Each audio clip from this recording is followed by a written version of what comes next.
get amongst it, man. Beautiful. Okay, looks like we are live on there. That's fantastic. That means we're live everywhere. Beautiful. Okay. Well, welcome back, everyone, to the Coaches to the Moon podcast. I'm here with Colin Scotland. He is a business and marketing coach for vision-driven entrepreneurs. He's got a master's degree in marketing, which I'm really keen to talk about. And he's also a bit of a jiu-jitsu hound. He's really good on the mat. So really keen to talk to you, Colin. Thanks so much for being here today, mate. Wonderful. Pleasure to be here, Alex. Looking forward to it. Fantastic. Now, as a fellow Englishman, I know you're in England. I'm in Sydney, Australia. I've got to say, I got up at 5 a.m. to watch the Euro finals a few weeks ago with a cup of tea and a bacon butty. And the energy and tension here in Australia, having been here for 20 years, was insane. I can't imagine how it was back in the homeland. How was it? Oh, unbelievable, man. Unbelievable. Yeah. I mean, I'm not old enough to remember the last time England got anywhere near as far as that in a major tournament. So it was, the whole nation was a light. It was amazing. Amazing. We didn't get the result, but, getting to where we did and the experience, it was just, man, it was phenomenal. Phenomenal. It was really cool to see. And it was really cool to see Wembley Stadium full as well. After everything we've had, a full stadium full of people singing 3 lines, that kind of thing, it gives you goosebumps. Definitely. The small things, hey, the small things after the 18 months that we've had, it was just, it was really nice, man. Really nice. We needed it. We did. We're deep in that at the moment here in Sydney, actually. We're, I don't know how many weeks into a lockdown we are, but they've given us a date and we're all going back and we're very excited and just hanging on and feel very blessed to have a digital business, which is why I love having people on like you today. So your website, your page, it mentions that you work with vision-driven or mission-driven entrepreneurs. I'd just love to know what you mean by that, what it means to you, why you've chosen to work with these people. Yeah, so it didn't happen at the beginning of my journey as a coach. It kind of it was a realization that I had. It was a common thread for all the people that were working with me that were attracted to what I do, is that they have a purpose, a reason for being that is bigger and greater than themselves. So I want to help these people to achieve X. I want to bring this vision I have for what I know in this field to life or to the world.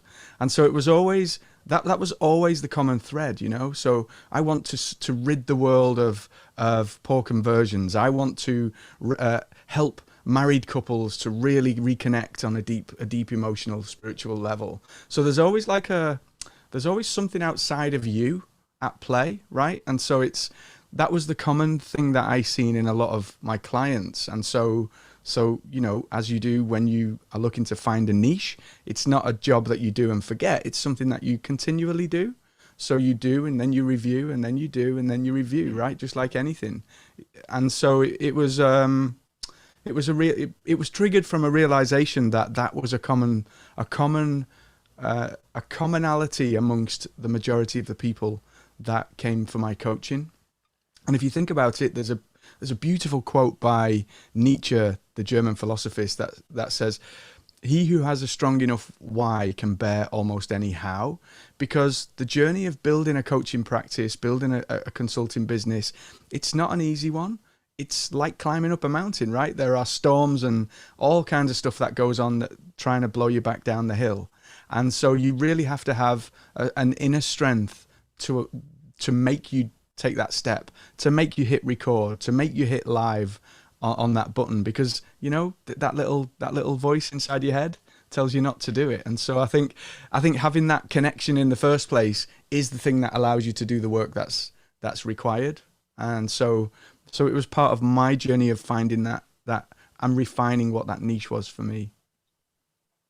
It's really interesting and really cool to hear as well that quote come out of you, because I believe that when you see the people really making an impact in this world, their why is so much bigger than them. And the person I think of the most is Elon Musk, his why being get humanity to Mars, which just sounds insane. And it's going to be a dream that's just so far beyond his lifetime, but he will work 18 hours a day to do it. And I truly believe that guy and a lot of people up at the top end do not care about the money. They care about the mission, and that intense care helps them to get the money. But obviously they need to get themselves out there, and that's why they need marketing, because often people with the ideas don't also have the skills to get there, right? They need to hire people like yourself who can help them implement. Definitely, and it all triggers from this reason for being, this reason that you do what you do. You know, why is it that you get up in the morning and do this? Why are you spending 18 hours a day in this particular space? What's the reason for that? What's the reason inside of you to make you do that? And when we look at that, it really opens up a load of doors that are pathways to growth for you as an individual, but also growth for your business, because you hit roadblocks of, I don't know how to do this, I don't know what that looks like, and you hit internal roadblocks of, I don't feel like doing that, I don't feel like I'm able to do that, I feel like an imposter when I do that. And so really that looking in is the pathway to that growth. So it's a really big and powerful subject, man. Well, your cover photo on Facebook says marketing plus mindset equals growth.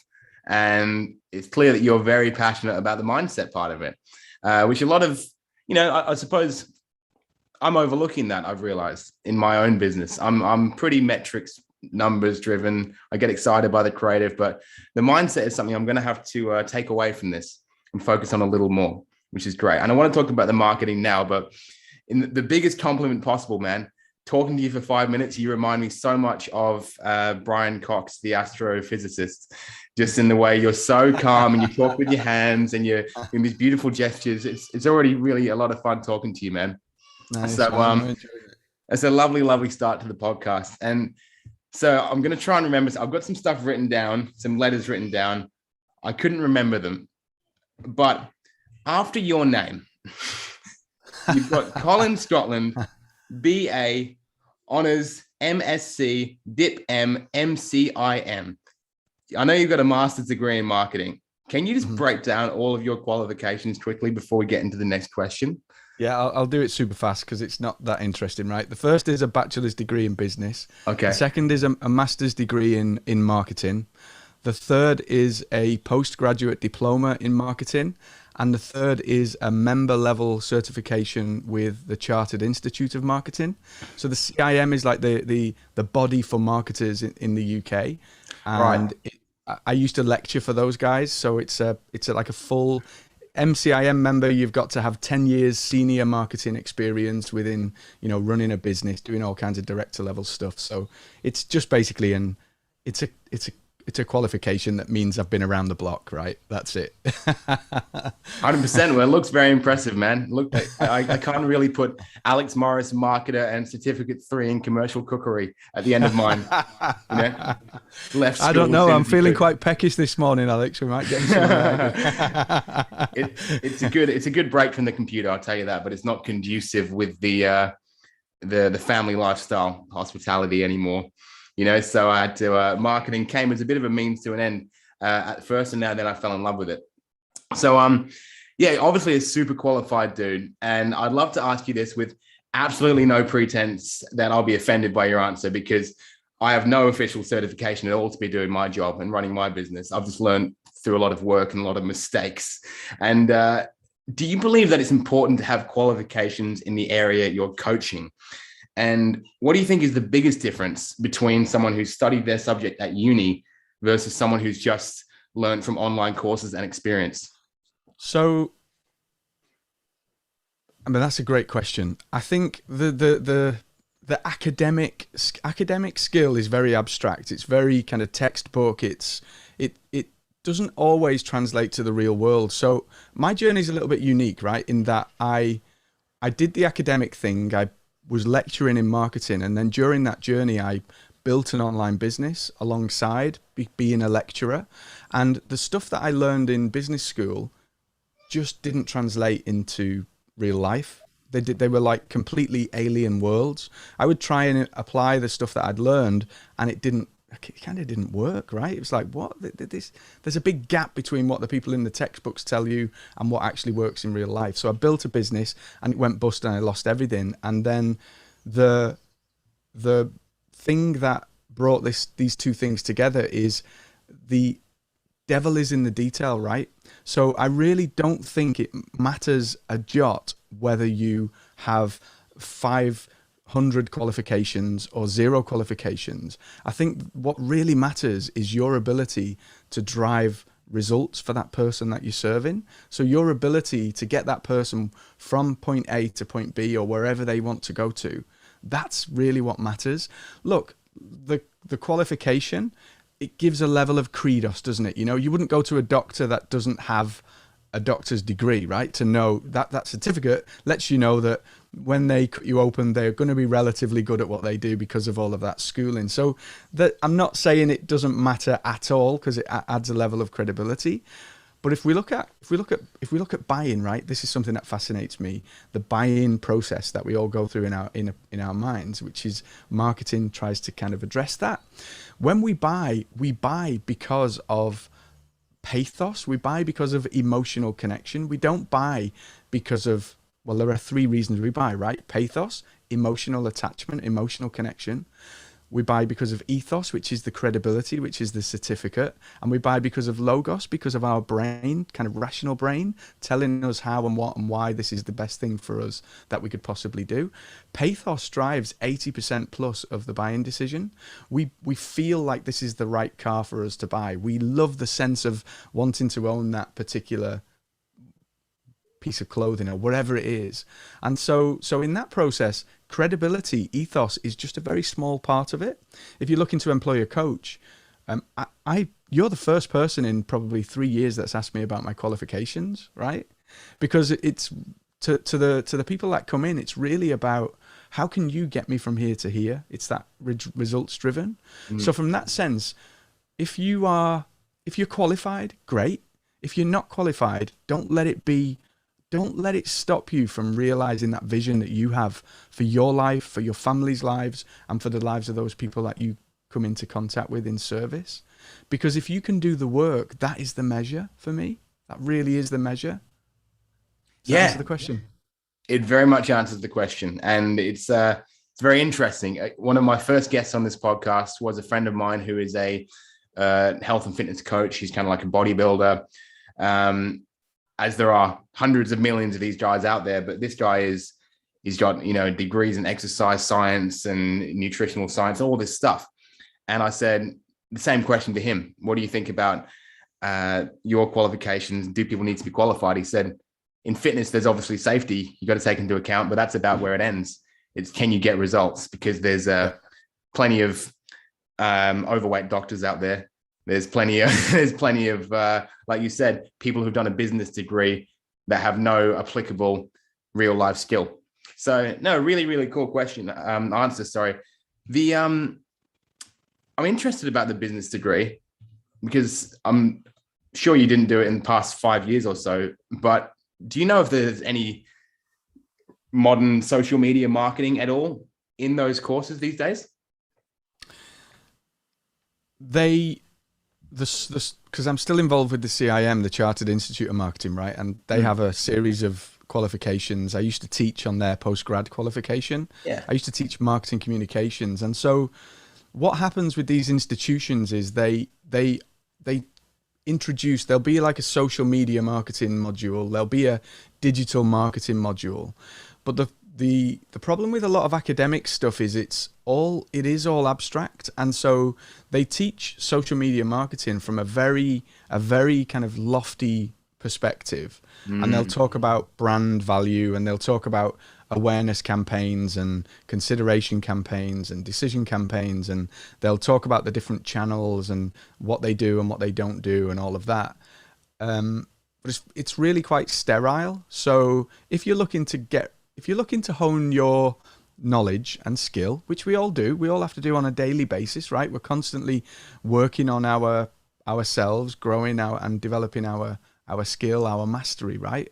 So it plays a part in that sense. But from a practical, how do we basically get leads and sales on social media?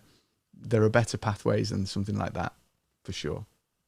Great. Yeah, I'm not in any way considering going and doing some sort of qualification. Firstly, don't have the time since these babies came along, and Secondly, school didn't fit in me very well, so I'm not even sure how, academic level at the tertiary sense would work for me. So no, it's just cool to hear it's a completely different perspective. Everyone I know is winging it and doing our best winging it, and some of us are doing fine, some of us are not. So dude, we had a quick little quip before this started where I mentioned your motto, which was create every day, and you picked up a sticker that said create every day immediately. There it is. So there's clearly something you do stand by, and you do have an incredible amount of content on your page. I went on your Facebook and there's like a new blog every day, and you seem to be really walking the talk there. Why do you think it's so important for entrepreneurs to create every day? So it's really rather simple, right? If I say, look, I love to help people that are driven by something inside of them that feels bigger than they are, right? People that have this burning passion inside that they want to realize as a coaching business, as a consulting business, to free up, to retire their husband, to be able to quit their full-time job, and these kind of burning desires that people have. I say I want to help people like that. And then if you look at my world online and you see like tumbleweeds and crickets and this page about me and all of my qualifications after my name, nobody cares about any of that, right? Nobody cares about those, those years you spent studying and all of those things. All they care about is how they can realize that burning desire. And so part of that is you creating the content that helps them to realize that burning desire. Because if you want to go from A to Z and I produce content for you that genuinely takes you to B and to C, then guess what that's done? All of a sudden you're like, oh, wow, man, Colin can help me to get to Z. He's already helped me to get to C. So now the decision to look to Colin as, and I'm just using me as an example, right? But to look to that as the person that can get you to those end results becomes a much easier one. So you don't have, as a coach consultant, you don't have to sell, because already people come to you and they see, I call it your ecosystem, right? They see all of this super helpful content in your ecosystem. So the important thing to think about is the journey that you take people on in your process with what you do. That's what you should create content around. Not what you see out in the world. Oh, 10 ways to do X, or a checklist for this, or a PDF for that. It can be a PDF, it can be a checklist, but the content that you create really has to be focused on the journey that you take people on. And if you allow yourself to give of that freely, then man, that just sends ripples out into the world. People look at you and they see all of this content, and they are moved. They're moved on their journey, which brings them closer to you as a potential client. So it's kind of a win-win, win-win-win, right? Yeah, absolutely it is. And it doesn't feel too bad as well. You get used to it when you post 3 times a day and you don't get engagement on all of them, and they just disappear into the midst of social media somewhere. You stop caring about that so much, like how much engagement you've got when you love just creating. And I think I post 6 times a day or 7 times a day, and I've got, very little engagement on all of it, but I really love the process and writing my captions and creating my videos and doing this podcast. Really, really beautiful and fun. And hopefully that reflects, because for you, I can tell you're having fun, when you talk about stuff. Yeah. Yeah, definitely. And you hit on something really powerful there as well, Alex. It's that having fun in the process, enjoying the process of creating the content and pushing it out, because you really have to live in the process. If you are focusing entirely on how many likes did that get, how many engagements did that get, how many clients did I get from that, then you'll always come up short, and you will always end up feeling like rubbish and not wanting to realize that vision that you have, that driving force that behind what you do. So you really have to focus in on the process. Seth Godin calls it the practice, right? He talks about doing what you love is for amateurs, loving what you do is for professionals. So actually enjoying that process of what you're doing is really part of what we're talking about here. And creating, as online business owners, creating has to be part of that process. You can't build an online business without creating IP, intellectual property, assets around your skills and expertise. It's very difficult to do that, right? Yeah, and it is on the other side difficult to get started doing it on a consistent basis as well. But once you get into the flow and you realize that people do respond, and every now and then you'll get a message or a phone call or an email from someone who's seen something that you forgot about, it's a very, very cool feeling as well to know that someone's listening every now and then. Well, that's it. It's always there. It's always there, right? So we produce a piece of content today. This content that you and I are creating right now, right? It'll get pushed out as an episode. It gets pushed out onto the social media channels, and people might not watch it right now while you and I are chatting necessarily, but in 3 months' time, in 6 months' time, it becomes part of the tapestry of your ecosystem. So people go, oh, let's binge watch half a dozen of Alex's episodes on the podcast. And it's part of that journey and part of that ecosystem that you're creating. So it's never, if you take time out of the equation, it's never a success or a failure. It's always only a good thing that you create content. That's going to be a lovely little soundbite for a lot of people who place a lot of weight on how much engagement they get on social media and rely on those external factors as to how well they think they're doing. Because it is just a lot of fun to be able to have a business where you can talk about what you love and love what you do in hindsight. I didn't start loving metrics and, daily campaign reports and pixels and stuff, but I'm learning to love what I do. And it's really, really cool to talk about it, man. I would have never thought that back when I was at school. So that's very, very good. Have you created anything today, or is this your creation today? So it was 7:30 a.m. when we first started. So my create time normally kicks in around 8:30 after I've done my morning meditation and journaling and stuff like that. So not quite yet. No, I'm not living the motto today quite yet, but I will after our chat. I promise. I'm lucky. Although, if I get my desk. Actually, this is creation, right? So this conversation is creation. So I'm going to hide behind that and say yes, right? You're rocking it, man. I'm lucky to get to my desk by 11 a.m. most days, with the girls and the absolutely, the nappies and prams. Keep you busy. It's a big job. It's a big job, man. But I know we're talking a lot to beginner coaches and people maybe in that first year or two of their business, still figuring stuff out. But for you as a guy, you've built a business turning over millions of pounds and then lost it all again. Hope you don't mind me talking about that. Not at all, no. But then risen from the ashes again into Colin Scotland, the man you are today. What advice have you got for any beginner coach out there who may be struggling to pay their bills, but still wants to put everything they have into growing their business? Don't give up. I think what we've just said about social media and content creation encapsulates this. It's if you haven't had success, just put the word yet on the end of that sentence, and then refocus your energy on the stuff that's happening inside you that's driving you to do this. And it might be it might be physical, it might be food on the table needs, it might be your family, it might be the people around you. It doesn't matter what that driving force is. Tap into it, reconnect to it. And everything's energy, right? And we're like little radios. We can tune our radio in to that energy of I can do this, right? I can make a difference. I can put myself out there. I can put what I know and love to be true. I can put that out there in faith, in trust, in hope, and I can continue to do that even though right now I don't feel like it. So you can decide how you show up, and I would just encourage you to continue to show up in that energy of inspiration, of awesomeness that you can unleash on the world. Don't give up on that. Don't give up on that.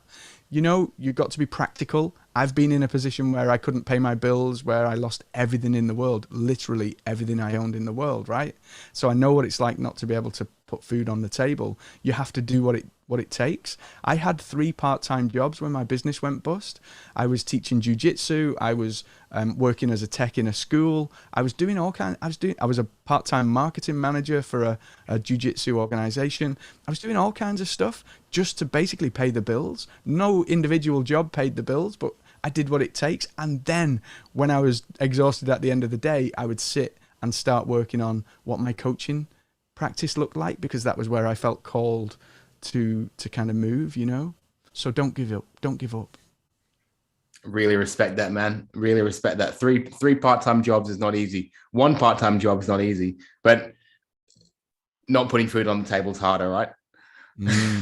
than hustling. Of course. Yeah. So you got to, you know, there is a time and a season, isn't there, for hustle and for doing what it takes, and you have to do that. But then once you've done that, once you've got that base level, once you're fed and watered, then get back to that connection, get back to that driven purpose, and give it all of the, you know, all of the energy that it deserves.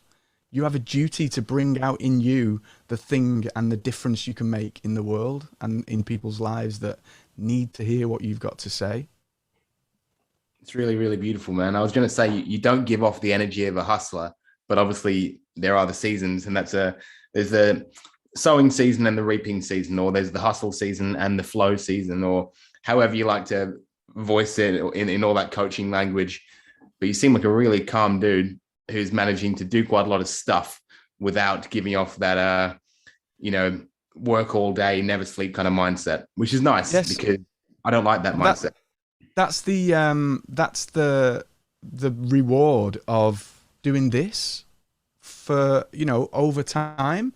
So the stuff that you create, it snowballs, it accumulates, so that at the end of it, you've got a world that brings in clients, that converts people into people wanting to work with you. People get on a call with me and they're like, I feel like I know you, Colin. I've watched this, I've learned that, I've took that course. And I'm like, how does it work for me to get from here to there with you?